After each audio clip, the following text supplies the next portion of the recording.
En sus du retrait accéléré de la MONUSCO, la République démocratique du Congo réitère sa demande au Conseil de sécurité de l'ONU de sanctionner toute personne physique et morale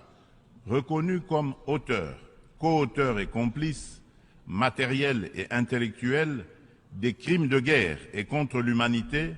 ainsi que des violations graves des droits de l'homme, du droit international et de la Charte des Nations Unies sur le territoire congolais. Il est injuste et inadmissible que des personnes citées comme responsables des crimes graves susmentionnés dans les différents rapports des experts de l'ONU elle-même sur la situation sécuritaire en République démocratique du Congo restent impunis dans le silence total de notre organisation et de ses membres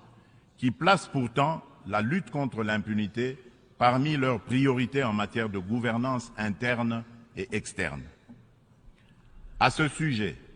le gouvernement de la République démocratique du Congo salue chaleureusement les sanctions que vient d'infliger le gouvernement des États-Unis d'Amérique au Rwanda pour son soutien au groupe terroriste du M23 et à un de ses hauts responsables impliqués dans les aventures criminelles au Congo. Pour rappel, ce groupe terroriste supplétif du Rwanda ne respecte aucun des engagements conclus par les chefs d'État de la région dans les cadres des processus de Luanda et de Nairobi. En effet,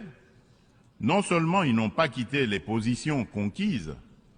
mais ils continuent à massacrer nos populations civiles et refusent le pré-cantonnement et le cantonnement, exigeant un dialogue qui ne leur sera jamais accordé. La République démocratique du Congo